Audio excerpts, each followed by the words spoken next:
बिस्मिल्लाहिर्रहमानिर्रहीम। अस्सलाम वालेकुम नाज़रीन, मैं अहमद फ़वाद हूँ और आप मेरा यूट्यूब चैनल देख रहे हैं। नाज़रीन, 4 खबरें आपके साथ शेयर करनी है। सबसे पहली और बड़ी ब्रेकिंग न्यूज़ तो ये है कि चीफ़ जस्टिस कादी फ़ाइज़ ईसा साहब की उल्टी गिनती शुरू हो चुकी है और जो लोग ये ख्वाब देख रहे थे कि चीफ़ साहब को एक्सटेंशन दी जाएगी, उनके ख्वाब जस्टिस मंसूर अली शाह और जस्टिस अतर मिमला साहब की जानिब से जो फ़ैसला दिया गया है कि उस फैसले के बाद ये ख्वाब तो टूट गए हैं। बहरहाल एक्सटेंशन के मामले से अब पीछे हट चुके हैं। कुछ तफसीलात हैं, एक्सक्लूसिवली आप साथ में शेयर करूँगा।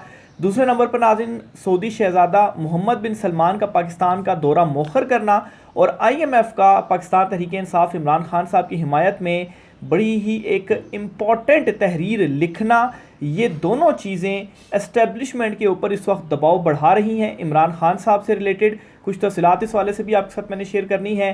आज़ाद कश्मीर मामला इस वक्त बिगड़ता जा रहा है और इस मामले के ऊपर हंगामी इजलास तलब किया गया है सदर मुमलिकत आसिफ अली जरदारी की जानिब से।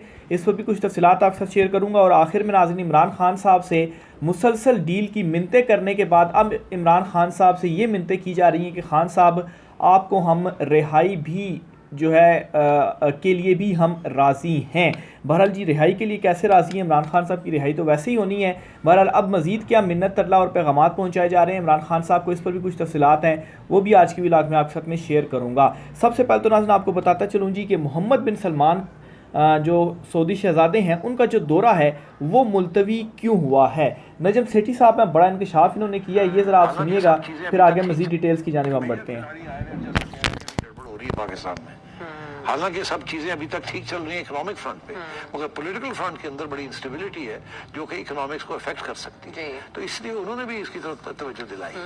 तो मैं समझता हूँ कि वो कन्विंस हो गए हैं सऊदीज कि सियासी तौर पर मुल्क जो भी स्टेबल नहीं है और यहाँ कुछ भी हो सकता है, टेंशन बहुत ज्यादा है। एक तरफ एक फोर्स है जो बहुत पावरफुल फोर्स है, दूसरी तरफ एक अवामी फोर्स है और ये क्लैश चल रहा है अभी तक। और अभी हाल ही में ऐसे लगता है कि शायद क्लैश बढ़ने वाला है, कम नहीं होने वाला। जी बिल्कुल। तो मैंने ख्याल है ये तबसरे वो भी सुन रहे हैं उनके, तो इस वजह से सोचा बेस्ट ये है कि इस वक्त ना जाए, थोड़ा डिले कर दे। तो ये तो जवाब हो गया। हाँ, इसका जवाब हो गया। तो ये जी रीज़न बनी उनके दौरा मुलतवी होने की। उन्होंने जो अपना दौरा मुलतवी किया, असल में मौखर किया, उसकी जो रीज़न थी जी, वो ये समझते हैं कि जो पॉलिटिकल स्टेबिलिटी है वो इस वक्त मौजूद नहीं है। और पॉलिटिकल स्टेबिलिटी के हवाले से आपको मैंने कल भी ये ख़बर शेयर की थी कि वहाँ पर भी ये ख्याल है, ये समझा जा रहा है, ये सोच मौजूद है कि इमरान खान से जो मामलात हैं वो दुरुस्त करने पड़ेंगे। अदरवाइज़ कोई भी इस वक्त इवन के सऊदी जो हैं, जो कि पाकिस्तान के बड़े करीबी हैं, दोस्त समझे जाते हैं, वो भी पाकिस्तान का इस वक्त दौरा नहीं कर रहे।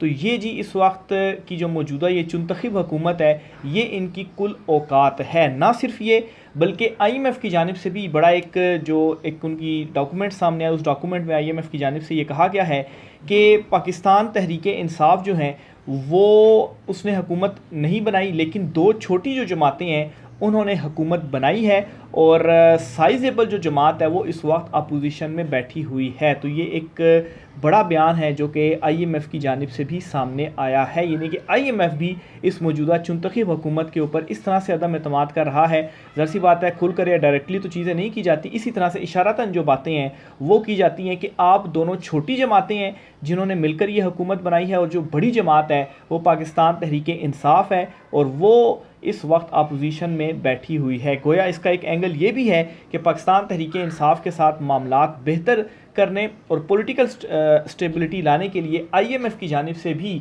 ये जो इशारा है वो दे दिया गया है। और ये 2 बहुत इम्पॉर्टेंट डेवलपमेंट्स हुई हैं, जिसके बाद इस वक्त की जो एस्टेब्लिशमेंट है इनके ऊपर मुसलसल जो प्रेशर है वो बढ़ता जा रहा है। पाकिस्तान तहरीक इंसाफ ने भी दूसरी तरफ से आप कहें ना कि बिल्कुल कश्तियाँ जला दी हैं। पाकिस्तान तहरीक इंसाफ के जो रहनुमा हैं, जिस तरह से वो एग्रेसिव जारहाना मूड में है, नाम लेकर इवन के DGI SPR की जो प्रेस कॉन्फ्रेंस है, उस प्रेस कॉन्फ्रेंस के ऊपर जिस तरह से रद्द अमल दे रहे हैं, जिस तरह से नाम लेकर पाकिस्तान तहरीक इंसाफ इस वक्त बात कर रही है, तो मामलात अब पॉइंट ऑफ नो रिटर्न पे आप कहें तो पहुंच चुके हैं। इसी वजह से दूसरी तरफ से मुसलसल राना सनाउल्लाह हो गए या दीगर हो गए, ये बात कह रहे हैं कि पाकिस्तान तहरीक इंसाफ हमारे साथ जो है वो मुज़ाकरात करे, हमारे साथ डील करे। पाकिस्तान तहरीक इंसाफ सिर्फ हमें इशारा दे दें, हम खुद PTI को अप्रोच करेंगे और उनके साथ जो डील है वो करेंगे, क्योंकि इस वक्त एस्टेब्लिशमेंट और जो मौजूदा चुनतखब हुकूमत है इनको ये समझ लग चुकी है कि इमरान खान के बग़ैर अब मामलात आगे नहीं नहीं बढ़ सकते, क्योंकि इंटरनेशनली भी जो ममालिक हैं उन्होंने भी इस मौजूदा चुनतखब हुकूमत को रिजेक्ट कर दिया है। और ये जो दो डेवलपमेंट्स आई हैं, IMF और मोहम्मद बिन सलमान, उनका जो दौरा मोखिर होना, इनकी जो रीज़न्स हैं, जो पॉलिटिकल स्टेबिलिटी के हवाले से वहाँ पर सोच है, इस चीज़ से जो है इनको इस वक्त चुनतखब हुकूमत को अपनी एक औकात भी पता चली होगी कि ये इनकी कुल औकात है। बहरहाल जी, राना सनाउल्लाह का बयान भी मैं आपके सामने रखता हूँ जी। पहले तो राना सनाउल्लाह जो हैं वो सिर्फ़ और सिर्फ डील के हवाले से कह रहे थे, अब राना सनाउल्लाह की जानिब से साफ साफ ये कह दिया है कि जी इमरान खान साहब की जो रिहाई है, बिल्कुल हम उस रिहाई के लिए भी तैयार हैं और इमरान खान साहब को रिहा भी कर देना चाहिए, बस इमरान खान साहब किसी तरीके से हमारे साथ बैठ जाएं। ये कुछ सेकंड का इनका बयान है, ये सुनिए जी, फिर मैं आपको बताता हूँ मज़ीद आगे क्या। माहौल को साजगार बनाने के लिए इसमें सोचा जा सकता है जी, इमरान नहीं, खान को जमानत पर रिहा किया नहीं जाए? सोचा नहीं जा सकता, इसके अलावा कोई ऑप्शन नहीं है। और माई लीडर PMLN लीडर मियां नवाज शरीफ इस बात के लिए तैयार हैं। तो सोचना तो दूर की बात है, बिल्कुल ये किया जा सकता है और नवाज शरीफ यहाँ तक भी तैयार हैं। तो पहले तो सिर्फ डील के लिए कहा जा रहा था और अब ये मुसलसल आहिस्ता आहिस्ता आगे बढ़ते जा रहे हैं और मिन्नत तरला जो है इनका, उसमें मज़ीद इजाफा होता जा रहा है कि खान साहब आप रिहाई भी ले लें हमसे डील भी कर लें, लेकिन आपसे कहाँ से रिहाई लेनी है? ये केसेस तो अदालतों के अंदर है और आप कैसे रिहाई दे सकते हैं? और अदालतों में सबको मालूम है कि कैसे इमरान खान साहब के अगेंस्ट जो भोंडे केसेस हैं वो बनाए गए हैं। कानूनी और आइनी तौर पर ये केसेस बिल्कुल नहीं टिक सकते और अदालतों में जब माफ़ कीजिएगा इस्लामाबाद हाई कोर्ट से फैसले आएंगे तो तब सारी चीज़ें वाज़ेह हो जाएंगी कि किस तरह से इमरान खान के अगेंस्ट जो केसेस थे वो बनाए गए। इसी वीडियो में राना सनाउल्लाह आगे चलकर ये भी कहते हैं कि इमरान खान एक हकीकत है, लेकिन इमरान खान जो है वो इस वक्त नवाज़ शरीफ और आसिफ जरदारी इनको हकीकत नहीं मान रहा, इनको भी वो हकीकत माने। भी इमरान खान की हकीकत माने, इन दोनों की औकात क्या है और ये दोनों जो हैं वो इस वक्त इक़्तिदार में जो बैठे हैं वो किस तरीके से बैठे हैं ये सबको मालूम है। तो इमरान खान कैसे इस वक्त इन दोनों को हकीकत मान लें? अवामी मैंडेट इन दोनों को नहीं मिला, तो कैसे ये इमरान खान इनको जो हकीकत है वो मान ले? और दूसरी तरफ ये ख़ुद अब इकरार भी कर रहे हैं कि इमरान खान हकीकत है। ये वही लोग हैं जो इमरान खान साहब को कहते थे कि इमरान खान तो जो है वो एक फ़ितना है और समझते थे जी कि इमरान खान जेल में कुछ दिन रहेगा और उसके बाद इमरान खान की जो सारी ये जो पॉपुलैरिटी और ये सारी जो चीज़ें हैं वो ख़त्म हो जाएंगी और इमरान खान खुद डील के लिए मानेगा। लेकिन इमरान खान तो डटा हुआ है जेल के अंदर भी और वो कहता है कि जब तक मर्ज़ी जेल में रखो, मैं ये जो हकीकी आज़ादी की जंग है इससे जारी रखूँगा।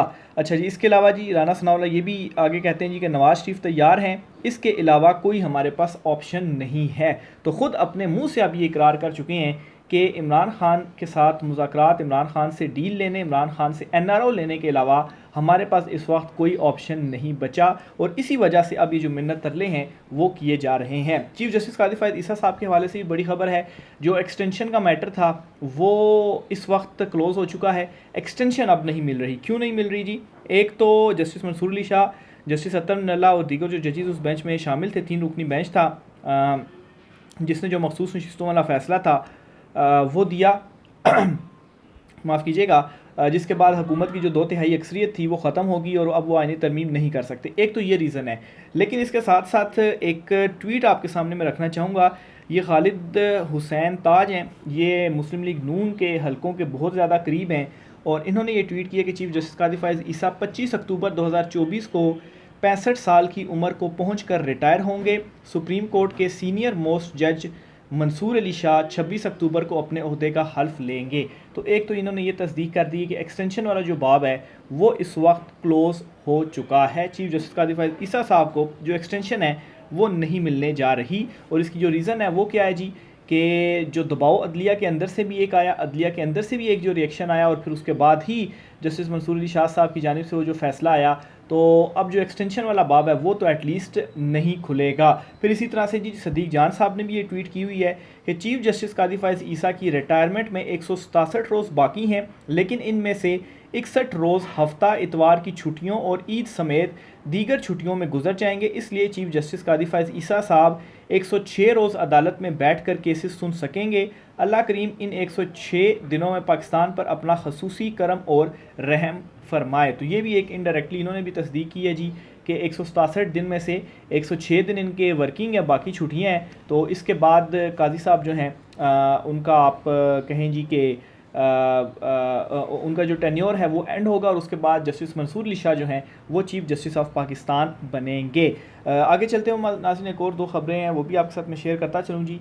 और मामला कुछ यूँ है कि सदर आरिफ अलवी जो हैं उनकी जानिब से एक अहम तरीन बयान दिया गया है और ये जो डील और रिहाई कर रहे हैं, इमरान खान को मैसेजेस पहुँचा रहे हैं, इस पर सदर आरिफ अलवी ने तस्दीक की है कि इमरान खान जेल में रह लेगा मगर किसी से डील नहीं करेगा। सदर आरिफ अलवी जो हैं वो इमरान खान साहब से मुलाकात करके भी आए हैं और इन्हें इमरान खान साहब ने कुछ टास्क भी दिए हैं और इनमें से एक बड़ा टास्क तो ये है कि जो पाकिस्तान तहरीक इंसाफ के रहनुमा कारकुनान वगैरह गिरफ़्तार हैं उनके घरों में इन्होंने जाना है और उनके साथ इज़हारे जो यकजहती है वो इन्होंने करना। और सदर आरिफ अलवी साबिक सदर मुँह से बार बार सदर नहीं कर रहा है, साबिक सदर आरिफ अलवी जो हैं वो तमाम के घर जा भी रहे हैं। कल रेहाना डार, उस्मान डार जो हैं उनके घर पर भी गए हैं, मज़ीद भी कुछ लोगों के घर गए हैं। तो बहरहाल इन्होंने ये जो बड़ा बयान है वो दिया है और इमरान खान साहब से मुलाकात के बाद ये इन्होंने बयान दिया है। यहाँ मैं ये भी वाज़ेह करता चलूँ कि सदर आरिफ अलवी के हवाले से ये भी कहा जा रहा था कि इमरान खान साहब से अब इन्होंने मुलाकातें की हैं तो बाहर आकर मज़ीद भी ये कुछ मुलाकातें करेंगे और कुछ पैगाम रसानियाँ भी करेंगे, लेकिन ये ख़ुद ये अब तस्दीक कर रहे हैं कि इमरान खान साहब किसी किस्म की कोई डील नहीं करेंगे। साबिक सदर मुमलिकत सीनियर रहनुमा पाकिस्तान तहरीक इंसाफ आरिफ अलवी ने कहा है कि इमरान खान जेल में रह लेगा मगर किसी से कोई डील नहीं करेगा। डिस्ट्रिक्ट बार सियालकोट की तकरीब से खिताब करते हुए आरिफ अलवी ने कहा कि सिविलियन ही पाकिस्तान के मालिक हैं, इस वक्त सब की नज़रें मुल्क की अदलिया पर हैं।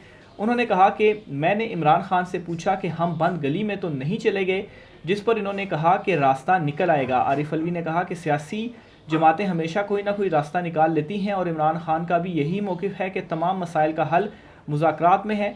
साबिक सदर ने कहा कि कराची के ताजरों ने भी कैदी नंबर 804 से बात करने का मुतालबा किया, जिनमें मुल्क में जो बहरान है ये जल्द ख़त्म हो जाएगा। उन्होंने कहा कि जो लोग 9 मई के वाक़यात में मुलविस हैं इनके ख़िलाफ़ ज़रूर तहक़ीक़ात होनी चाहिए, लेकिन सारी पार्टी को इसकी सज़ा क्यों दी जा रही है। उन्होंने कहा कि हमारे पास 9 मई के हवाले से तमाम सबूत मौजूद हैं। उस वक्त मुल्क में 2 करोड़ से ज़ायद बच्चे स्कूलों से बाहर होना शर्म की बात है। आरिफ अलवी ने कहा कि 6 जजिस ने अदालती मामलात में मुदाखलत पर आवाज़ उठाई। हमें इल्म है कि मुख्तलिफ बार एसोसिएशंस में इंतशार की शरारत हो रही है। उन्होंने कहा कि हम पाक चीन इक़्तिसादी राहदारी की हिमायत करते हैं, जबकि ब्रदर मुल्क सऊदी अरब के जो वफूद आ रहे हैं इनको भी खुशामदीद कहते हैं। तो ये अहम तरीन बयान था जी जो कि सदर आरिफ अलवी साहब की जानिब से दिया गया। आखिर में नाज़रीन आज़ाद कश्मीर में जो इस वक्त मामला चल रहे हैं इस पर भी एक नज़र दौड़ाते हैं। हालात काफ़ी ज़्यादा ख़राब हैं, उस तरह से कवरेज नहीं मिल रही। बहरहाल इसमें एक रिस्पॉन्सिबल जो इस वक्त के वज़ीर-ए-आज़म है, चुनतखीब वज़ीर-ए-आज़म अनवारुल हक, नाम उनका मैं भूल रहा हूँ, अनवारुल हक आ रहा है। बहरहाल जी मौजूदा जो वज़ीर-ए-आज़म हैं इन्होंने एक बयान दिया था और कहा था जी कि सोशल मीडिया के ऊपर ट्रेंड ये चल रहा है जी कि फ़लाने पुल तक हम आ जाएंगे या फ़लानी जगह को हम बंद कर देंगे। तो ये सिर्फ सोशल मीडिया की हद तक ही किया हुआ है, असल में इन्होंने नहीं किया। तो उसके बाद ये जो सारी चीज़ें हैं वो शुरू हुई और लोग फिर उसके बाद बाहर निकले। तो मेरे ख्याल से एज अ प्राइम मिनिस्टर इस तरह का बयान देना, एक तो इससे ये ज़ाहिर होता है कि बुग़्ज़ में आप ये बयान दे रहे हैं और इस तरह का बयान देना ये कोई रिस्पॉन्सिबल बयान नहीं है, गैर ज़िम्मेदाराना बयान है। बहरहाल जी मौजूदा जो सिचुएशन है आज़ाद कश्मीर की, इस पर सदर मुमलिकत आसिफ ज़रदारी ने हंगामी तौर पर जो इजलास है वो तलब कर लिया है। ज़राए के मुताबिक आज़ाद कश्मीर की सूरत हाल पर गौर के लिए इजलास कल ऐवान सदर में होगा। ज़राए का कहना है कि सदर मुमलिकत ने तमाम स्टेक होल्डर्स को मामले के हल के लिए तजावीज़ लाने की हिदायत की है। आज़ाद कश्मीर में महंगी बिजली और टैक्सीज के ख़िलाफ़ एहतजाज जारी है। अवामी एक्शन कमेटी की जानिब से महंगाई और टैक्सीज के ख़िलाफ़ मीरपुर से मुज़फ़्फ़राबाद तक लॉन्ग मार्च का ऐलान किया गया है। अवामी एक्शन कमेटी की कॉल पर मुख्तलिफ अज़ला में आज दूसरे रोज़ भी मुकम्मल और जुज़वी हड़ताल की गई। एहतजाज के दौरान मुज़ाहिरीन और पुलिस में तसादुम के बायस मुतअद्दिद मुज़ाहिरीन और पुलिस एहलकार ज़ख्मी हो गए। फायरिंग से एक ASI जाबहक भी हो गया।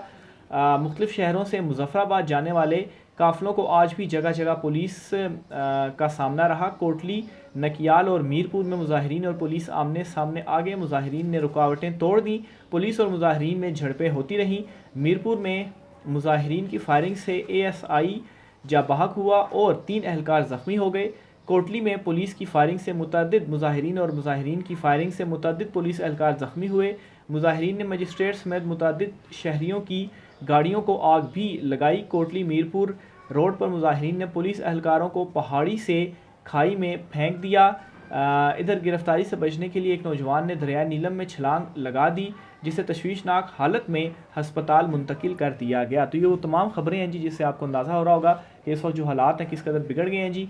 पुलिस के मुताबिक कोटली में 40 ज़ख्मी लाए गए, जिनमें से 12 पुलिस एहलकार और 28 मुजाहिरीन शामिल हैं, जबकि अवामी एक्शन कमेटी का दावा है कि इनके 36 अफराद ज़ख्मी हैं और 60 अफराद हिरासत में लिए गए हैं। दूसरी जानिब MSDHQ हस्पताल कोटली का कहना है कि एहतजाज के दौरान ज़ख्मी 52 अफराद DHQ हस्पताल लाए गए। DSP समेत 78 ज़ख्मी पुलिस एहलकार हस्पताल लाए गए। तो ये जी इस वक्त ओवरऑल मुल्क की जो सूरत हाल है आज़ाद कश्मीर की वो चल रही है। राय का असर कीजिएगा, इजाज़त दीजिए, अल्लाह हाफ़िज़।